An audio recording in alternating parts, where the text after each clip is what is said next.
आगरा में उप स्वास्थ्य केंद्र परिसर में गंदगी के अंबार के चलते जल भराव की स्थिति, ग्रामीणों ने वीडियो बनाकर सोशल मीडिया पर अपलोड किया। बाराबंकी में रुपए के लेन देन को लेकर दबंगों ने महिला को बुरी तरह पीटा, महिला के बच्चों ने बनाया दबंगों का वीडियो, थाना सुबेहा के भटगवा गांव का मामला।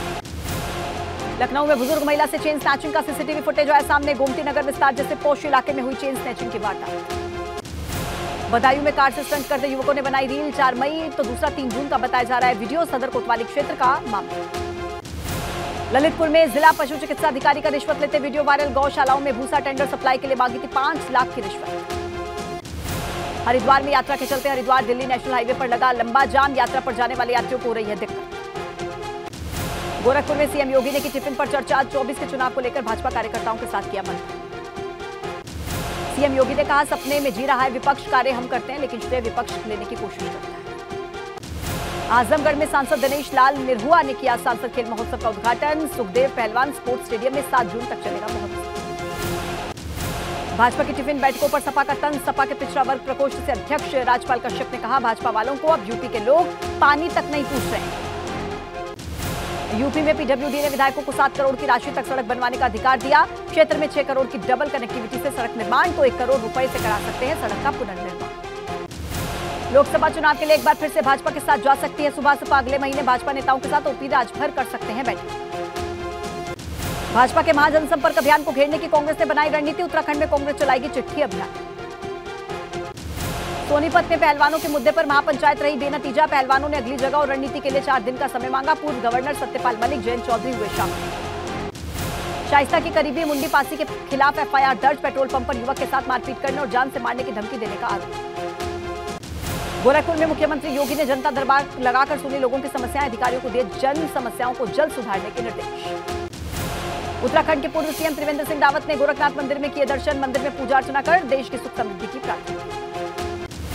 बस्ती में किसान से ठगी करने वाले नटवर लाल पर गैंगस्टर एक्ट के तहत कार्रवाई, ढोल नगाड़ों के साथ आई पुलिस ने लाखों की संपत्ति को जब्त किया।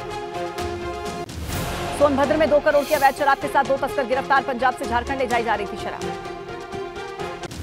बिजनौर में पुलिस ने किया लूट का खुलासा, बदमाशों के पास से लूट का सामान बरामद।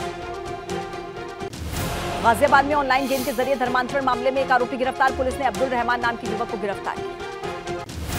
मुरादाबाद में नशीली दवाओं के साथ 2 अभियुक्त गिरफ्तार, 500 इंजेक्शन, 3000 नशीली टैबलेट्स बरामद। नोएडा में पुलिस ने किया फर्जी घी और बटर तैयार करने वाली फैक्ट्री का भंडाफोड़, अमूल कंपनी के रेफर में लोकल घी और बटर पैक करके बेचते थे आरोपी। अलीगढ़ में 2 बहनें हुई लव जिहाद का शिकार, पीड़ितों में एक नाबालिग और पुलिस ने नाबालिग लड़की को किया बरामद। उधम सिंह नगर की खटीमा पुलिस को मिली बड़ी कामयाबी, नाबालिग को भगाने के आरोप में 2 लोग गिरफ्तार। फर्रुखाबाद में युवक की हत्या से सनसनी, खेत में मिला युवक का शव, हत्या का मुकदमा दर्ज कराया गया। फतेहपुर में संदिग्ध अवस्था में प्रेमी प्रेमिका का शव, एक कमरे में फांसी के फंदे पर लटका मिला, दोनों शवों को कब्जे में लिया। अंबेडकर नगर में बच्चों के विवाद में खूनी संघर्ष, 2 सगे भाइयों ने आपस में की मारपीट। अमरोहा में लूटपाट और वाहन चोरी के आरोपी के खिलाफ गैंगस्टर की कार्रवाई, 3,50,000 की संपत्ति कुर्क। एटा पुलिस ने एनकाउंटर के दौरान 2 गो तस्करों को मारी गोली, घायल हालत में एटा मेडिकल कॉलेज में कराया भर्ती। पीलीभीत में कटान रोकने के नाम पर सामने आया घोटाला, शारदा किनारे टूटे परको पाइन पर ग्रामीणों ने जाहिर की नाराजगी। पिथौरागढ़ में भाजपा के राष्ट्रीय महासचिव और प्रदेश प्रभारी हुसैन गौतम ने महाजनसंपर्क अभियान में शिरकत की। डीएम नेहा प्रकाश ने श्रावस्ती से तबादला होने के बाद भी जिले के भूमाफिया पर की कार्रवाई। विधायक कुंवर प्रणव सिंह चैंपियन ने की अमर्यादित टिप्पणी, निर्दलीय विधायक उमेश कुमार की मां को लेकर टिप्पणी। उधम सिंह नगर में पुलिस और एसटीएफ की टीम ने एक अफीम तस्कर को पकड़ा, तस्कर के पास से 3 किलो अफीम बरामद।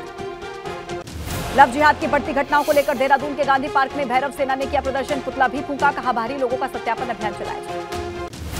वाइब्रेंट विलेज के तहत राज्य के 51 गांवों को किया गया शामिल, अगले 3 महीनों के अंदर गांव का प्लान तैयार करके सरकार को भेजा जाएगा। उधम सिंह नगर के खटीमा में सड़क किनारे अतिक्रमण को जेसीबी से हटाया गया, अतिक्रमण हटाओ अभियान के तहत प्रशासन की कार्रवाई। उधम सिंह नगर की पुलभट्टा थाना पुलिस ने अंतर्राष्ट्रीय सट्टा गैंग के 2 सदस्यों को पकड़ा, दोनों स्टोरियों से 37,000 रुपए कैश, सट्टा खेलने का सामान, 5 मोबाइल फोन, 1 कार बरामद।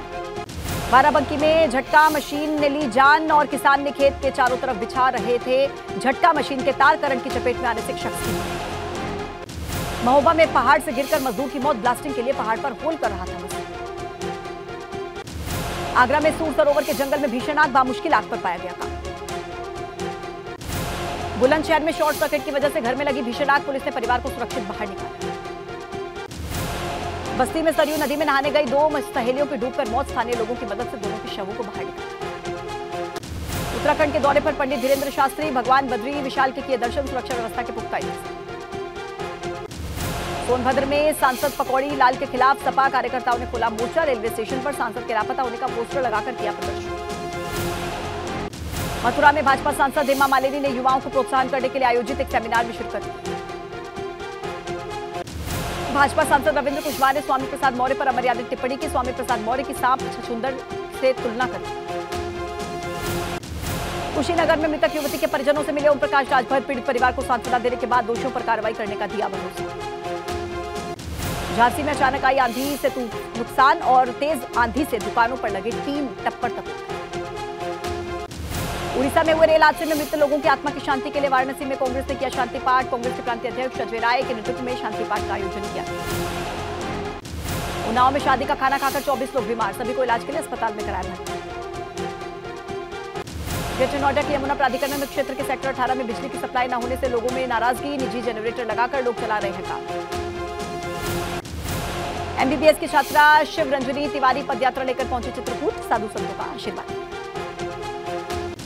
लखीमपुर खीरी में सपा नगर अध्यक्ष फैजल खान ने दिया इस्तीफा, सपा लोहिया सभा के जिलाध्यक्ष का भी इस्तीफा, देखी का आरोप लगाकर कार्यकर्ताओं ने भी पार्टी छोड़ी।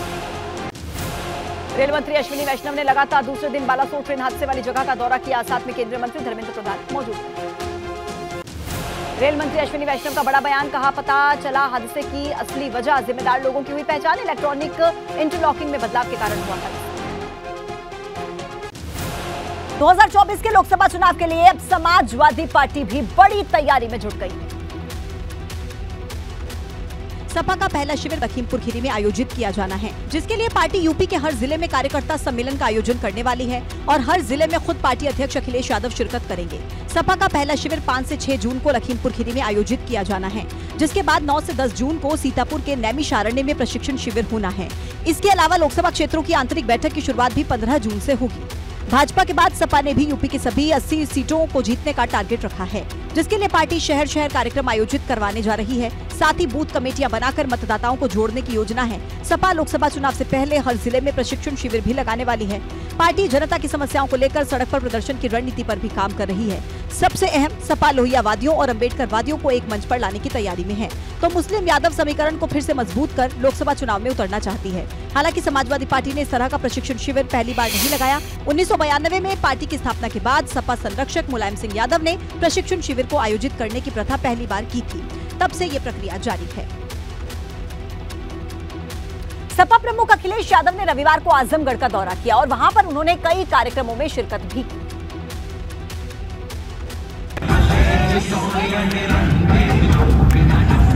आजमगढ़ में अखिलेश यादव सिधारी थाना क्षेत्र के रहने वाले प्रोफेसर लक्ष्मण यादव के घर पर गए और वर वधू को आशीर्वाद दिया, जिसके बाद उन्होंने पार्टी कार्यकर्ताओं और पदाधिकारियों से मुलाकात करके लोकसभा चुनाव की तैयारियों पर चर्चा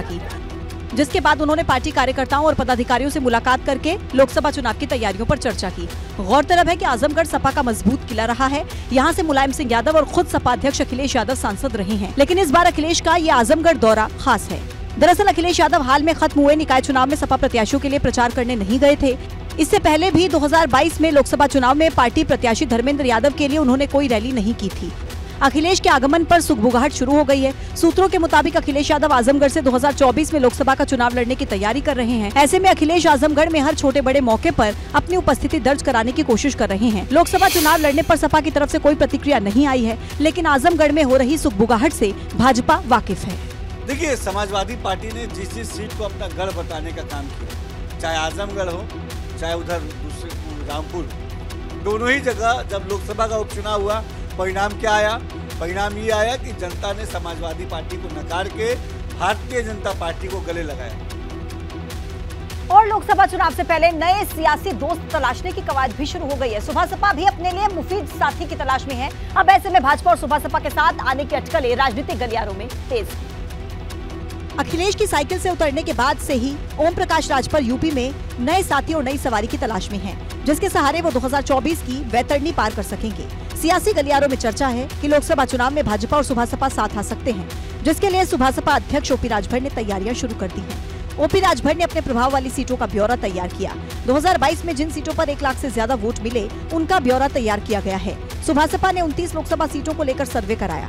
सुभासपा सूत्रों के मुताबिक इन 29 सीटों में उनके साथ गठबंधन करने वाले दल को लोकसभा चुनाव में फायदा मिलेगा, जिसके आधार पर ओपी राजभर भाजपा से बात कर सकते हैं। हालांकि उनके बेटे और सुभासपा के राष्ट्रीय प्रवक्ता अरुण राजभर का दावा है कि ऑफर हर पार्टी से है। अब उन लोगों को ये लग जाएगा कि नहीं, ये 7 नहीं 32 यहाँ है, 16 लोकसभा वहाँ है। हाँ, दोस्ती किससे होगी, ये किससे नहीं होगी, ये तो गर्व में बात चल रही है, लेकिन जिससे भी होगी उसको फायदा तो जरूर होगा। दरअसल भाजपा ने अभी आंतरिक सर्वे कराया है, जिसमें सुभासपा से गठबंधन होने पर भाजपा को फायदे का जिक्र है। पूर्वांचल की सीटों पर सुभासपा का प्रभाव है, इस लिहाज से गठबंधन होने पर भाजपा को 5 से 6 सीट का फायदा हो सकता है। 2019 में चाय पर चर्चा सुर्खियों में थी और इस बार टिफिन चर्चा हो रही है। दरअसल मिशन 80 को साधने के लिए भाजपा ने टिफिन अभियान शुरू कर दिया है और रूठे कार्यकर्ताओं को मनाने के लिए लंच बॉक्स से बूस्टर डोज दी जा रही है। ये तस्वीरें भाजपा के उसी टिफिन अभियान की हैं। गोरखपुर में सीएम योगी ने जिसका आगाज किया। देखिए, तमाम कार्यकर्ता हाथों में टिफिन उठाए कैमरे पर दिखा रहे हैं। यूपी की सभी 80 सीटों पर जीत दर्ज करने के मकसद से सीएम योगी ने कार्यकर्ताओं को जीत वाला मंत्र दिया। साथ ही टिफिन बैठक में सरकार के कामकाज के बारे में कार्यकर्ताओं के साथ बातचीत भी की। गरीब कल्याणकारी योजना है। आज किसी गरीब को इस बात की चिंता नहीं होगी कि शाम को क्या खाएंगे। प्रधानमंत्री गरीब कल्याण अन्न योजना उसके लिए है। बैठक के लिए सभी कार्यकर्ता अपने घर से टिफिन लेकर आए थे। सीएम योगी भी मंच पर अन्य नेताओं के साथ लंच करते नजर आए। इसी मंच से सीएम योगी ने कांग्रेस पर भी निशाना साधा। दरअसल 2024 के लिहाज से टिफिन प्लान का मकसद कमजोर लोकसभा सीट पर पकड़ मजबूत करना है। जिन सीटों पर 2019 में जीत का अंतर कम रहा, उनके लिए नई रणनीति तैयार की जा रही है। जो कार्यकर्ता पार्टी से नाराज हैं, उन्हें मनाकर फिर से एक्टिव मोड में लाना है। ब्रज क्षेत्र में 24,000 बूथों पर भी भाजपा फोकस कर रही है। पश्चिमी यूपी के 30,000 बूथों पर भी फोकस किया जा रहा है। उत्तराखंड की खानपुर विधानसभा सीट से विधायक उमेश कुमार और भाजपा के पूर्व विधायक कुंवर प्रणव सिंह चैंपियन के बीच चल रही कोल्ड वॉर खत्म होने का नाम नहीं ले रही। सोशल मीडिया पर एक दूसरे से टकराने के बाद अब हमेशा विवादों में रहने वाले कुंवर प्रणव सिंह चैंपियन एक बार फिर से सुर्खियों में हैं। कुंवर प्रणव सिंह का एक बार फिर शर्मसार कर देने वाला वीडियो सामने आया, जिसमें उन्होंने खानपुर से विधायक उमेश कुमार के परिवार के लिए अमर्यादित शब्दों का इस्तेमाल किया। कमलेश जी, तुम्हारी माता जी जब तीतरों में नर्स थी तो तुम्हारे तथाकथित पिता जगदीश उनको भगा करके लाए थे और कहाँ रहे थे? मिलन बहादुरी में। जगदीश जी जो तुम्हारे फादर, अब फादर की बात आ गई तो वो देखना पड़ेगा भाई, कितने बाप हैं तुम्हारे? तरफ देश का प्रधानमंत्री अपनी माँ के चरणों में जाकर बैठता है, माँ के साथ खाता है, माँ के साथ उठता बैठता है, और एक तरफ उन्हीं की पार्टी का एक लफंगा, एक ऐसा विधायक जिसको इस बात की मर्यादा नहीं है कि दूसरे की माँ उसके लिए क्या महत्व रखती है, ये उसको नहीं पता है। एबीपी गंगा से बात करते हुए उत्तराखंड प्रदेश कांग्रेस कमेटी के अध्यक्ष करण महारा ने तो उमेश कुमार से विधानसभा में विशेष अधिकार हनन का प्रस्ताव लाने की बात कही। उमेश जी क्या कहते हैं, अपने विशेषाधिकार हनन में भी इस मामले को ला सकते हैं। कुंवर प्रणव सिंह चैंपियन और उमेश कुमार पर लगातार कई दिनों से सोशल मीडिया पर युद्ध चल रहा है। दरअसल हरिद्वार की जिस खानपुर विधानसभा सीट से उमेश कुमार निर्दलीय विधायक हैं, वो कभी प्रणव सिंह चैंपियन का गढ़ हुआ करती थी। 2022 के विधानसभा चुनाव में उमेश कुमार ने निर्दलीय उम्मीदवार के तौर पर ताल ठोकी थी और प्रणव सिंह चैंपियन की पत्नी को हरा दिया था। तभी से प्रणव सिंह चैंपियन और उमेश कुमार के बीच सियासी रार चल रही है। पुलिस पर हमला करने और चौकी में आग लगाकर मारने की धमकी देने के मामले में भाजपा सांसद सुब्रत पाठक और उनके समर्थकों के खिलाफ पुलिस ने केस दर्ज कर लिया। अब इस पर सियासत भी शुरू हो गई। भाजपा सांसद और पुलिस के बीच विवाद का मामला तूल पकड़ चुका है। पुलिस ने सांसद समेत 10 नामजद और 40 अज्ञात के खिलाफ कई धाराओं के तहत केस दर्ज कर लिया है। दरअसल सांसद सुब्रत पर आरोप है कि 2 जून को मंडी समिति चौकी इंचार्ज से मारपीट की। सांसद सुब्रत समेत उनके समर्थकों ने मारपीट की। पुलिस चौकी को जलाने की धमकी का भी आरोप लगा है। उधर मामला बढ़ने पर विपक्ष ने भाजपा पर हमला करने में देर नहीं की और सपा अध्यक्ष अखिलेश यादव ने ट्वीट करके लिखा, आज की ताजा खबर, पुलिस वालों ने की कन्नौज के भाजपा सांसद सुब्रत पाठक के ऊपर FIR। जनता पूछ रही है कब होंगे गिरफ्तार। इन भाजपाइयों से बचने के लिए पुलिस क्या बुलडोजर के पीछे छुपकर अपनी जान बचाए। हालांकि विपक्ष के हमलावर होने के बाद खुद सांसद सुब्रत पाठक मीडिया के सामने आए और अपनी सफाई पेश की। अखिलेश जी अपने समय को याद करें जब वो खुद गुंडागर्दी कराते थे और किस प्रकार से अपने लोगों गुंडों को समर्थन करते थे। मुख्तार और अतीक से बड़ा कोई उदाहरण हो ही नहीं सकता, इसलिए अखिलेश इस पर अगर ना ही बोले तो अच्छा है। मुकदमा दर्ज हुआ है तो पुलिस उसकी विवेचना कर रही है। विवेचना में जो जो तथ्य सामने आएंगे उसके आधार पर कार्रवाई होगी। मैं निश्चित रूप से कह सकता हूँ कि विवेचना बिल्कुल पारदर्शी व्यवस्था के साथ पुलिस विवेचना कर रही है। इसके अलावा सांसद ने सभी आरोपों को बेबुनियाद बताया। साथ ही मंडी समिति चौकी के पास लगे सीसीटीवी कैमरे से फुटेज निकालने की मांग की, जिससे सब सच सामने आ सके। वहीं यौन शोषण के आरोपी सांसद बृजभूषण शरण सिंह की गिरफ्तारी को लेकर सोनीपत के मुंडलाना गांव में महापंचायत हुई, जिसमें पहलवानों ने 4 दिन का वक्त मांगा, जिसके बाद निर्णायक महापंचायत की तारीख और जगह तय करेंगे। महापंचायत के इस मंच पर तमाम पहलवानों के साथ पूर्व राज्यपाल सत्यपाल मलिक, किसान नेता गुरनाम चढ़ूनी, भीम आर्मी के चंद्रशेखर और आरएलडी अध्यक्ष जयंत चौधरी नजर आए। ये सच्चाई है कि सरकार से मांगने से कुछ मिलता नहीं है, तो दबाव बना के रखना होगा। इसलिए इस प्रकार की जो पंचायतें हो रही हैं एक सार्थक पहल है। मंच से पहलवान बजरंग पुनिया ने कहा कि अलग अलग होकर हम जीत नहीं पाएंगे। सभी संगठनों से अपील है कि एक हो जाएं। हम एक महापंचायत रखेंगे, उसमें बड़ा फैसला करेंगे। उसके लिए 3 से 4 दिन का वक्त चाहिए। 3 से 4 दिन में हम वो जगह डिसाइड करके आप लोगों को बता देंगे कि वहाँ पे पंचायत रखी जाएगी और वहाँ पे सभी इकट्ठा होके हम वहाँ से जो निर्णय लेंगे वो हमारी बहन बेटियों की इज्जत और मान सम्मान की लड़ाई के लिए और मजबूती के साथ आगे बढ़ेंगे। मंच से खिलाड़ियों की पंचायत का ऐलान, जल्द ही तारीख और जगह तय की जाएगी। 3 से 4 दिनों के अंदर जगह और तारीख तय होगी। यानी सोनीपत की महापंचायत का नतीजा यही है कि आने वाले कुछ दिनों में खिलाड़ी एक नए मोर्चे के साथ मैदान में उतरने वाले हैं, जिसमें तमाम खाप पंचायतों और राजनीतिक दलों को एक मंच पर एक साथ लाएंगे। अतीक और अशरफ की मौत के बाद अतीक के गुर्गों के गुनाहों का कच्चा चिट्ठा तो अक्सर सामने आ रहा है, लेकिन पहली बार है जब लेडी डॉन की करीबी का गुनाह सामने। उमेश पाल हत्याकांड के बाद से ही लेडी डॉन यानी माफिया अतीक की पत्नी शाइस्ता का कोई सुराग नहीं है। 100 दिन से ज्यादा गुजर चुके हैं, लेकिन वो पुलिस की गिरफ्त से बाहर है। लेकिन इस बीच शाइस्ता की राइट हैंड पर पुलिस ने शिकंजा कसा। शाइस्ता परवीन की करीबी मुंडी पासी पर FIR दर्ज हुई। मारपीट, जान से मारने की धमकी के मामले में केस दर्ज हुआ। प्रयागराज के धूमनगंज थाने में दर्ज हुई नामजद FIR। IPC की धारा 323 और 506 के तहत दर्ज हुआ केस। गाड़ी में पैर छूने से नाराज होकर युवक की पिटाई का आरोप, पेट्रोल पंप पर पिटाई करके जान से मारने की धमकी देने का आरोप। शाइस्ता परवीन की बेहद करीबी है आरोपी महिला मुंडी पासी। मुंडी पासी को शाइस्ता परवीन का करीबी बताया जाता है। वो लेडी डॉन के नाम से भी प्रयागराज में चर्चित है और उसके खिलाफ कई मुकदमे भी दर्ज हैं। मुंडी पासी ने कल देर शाम प्रयागराज के एक पेट्रोल पंप पर युवक की बुरी तरह से पिटाई की। यानी अकेले माफिया अतीक ही गुर्गों की फौज नहीं रखता था। उसकी पत्नी शाइस्ता ने भी अपने आसपास ऐसी ही महिलाओं की फौज खड़ी करके रखी थी, जो गुनाहों को अंजाम देने और किसी को जान से मारने की धमकी देने में जरा भी नहीं हिचकती। अलीगढ़ में 2 सगी बहनों को लव जिहाद शिकार बनाने का सनसनीखेज मामला सामने आया। अलीगढ़ के कारखाने में हुई मुलाकात को नावेद ने 2 बहनों के साथ लव जिहाद में बदल दिया। पहले उसने शादीशुदा बहन को प्यार के नाम पर झांसे में लिया, उससे शादी का वादा करके 6 साल तक अपने साथ रखा। 10 महीने पहले बेटी हुई तो महिला ने शादी का दबाव डाला, तो आरोपी ने कहा कि धर्म परिवर्तन करो तभी शादी होगी। महिला नहीं मानी तो उसने 10 महीने की बेटी के साथ महिला के परिजनों के पास छोड़ दिया। वो मेरी छोटी बेटी को ले गया, 10 दिन में आया है। अब वो कह रहा है कि हम कहा मुसलमान रखेंगे, आपको बना के हम तुमसे निकाह करेंगे। हमने मना कर दिया। इस बीच वो महिला की नाबालिग बहन को झांसे में लेने की कोशिश करने लगा। 6 साल तक बड़ी बहन के शोषण के बाद छोटी बहन से शादी का वादा करना शुरू कर दिया। मेरे पीछे पड़ गया, मुझे निकाह करना चाह रहा था, अपना परिवर्तन वो करवाना चाह रहा था और मेरे साथ फिर जबरदस्ती कर रहा था, मेरे साथ मारपीट कर रहा था। पीड़ित की मां की शिकायत पर पुलिस ने गुमशुदगी दर्ज करने के बाद नाबालिग लड़की को बरामद किया है। आरोपी की तलाश की जा रही है। उक्त अभियोग में ये दिखाया गया था कि जिस व्यक्ति के साथ गई है वो वादिया का जीजा है और इस संबंध में हम लोगों के द्वारा प्रयास करके पीड़िता को शीघ्र बरामद किया गया। प्यार के नाम पर धर्म का सौदा करने वाले इस गुनहगार के खिलाफ सख्त से सख्त कार्रवाई होनी चाहिए ताकि ये नजीर बन सके। ओडिशा के मुख्यमंत्री नवीन पटनायक ने प्रधानमंत्री नरेंद्र मोदी से फोन पर बात की। उन्हें रेल हादसे के बाद की स्थिति, खासकर की घायल यात्रियों के बारे में जानकारी।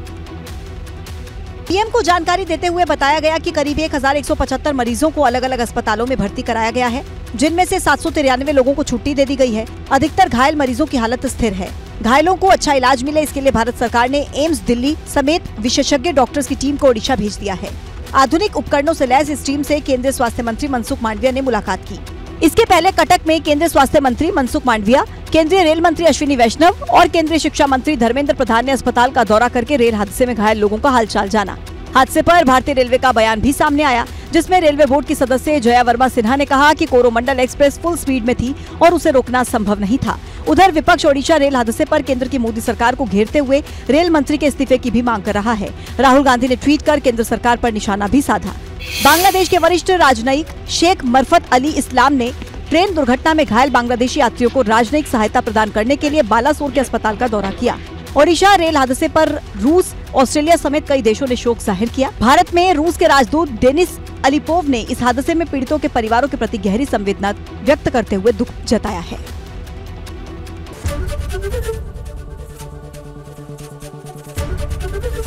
एबीपी गंगा, खबर आपकी, जुबान आपकी।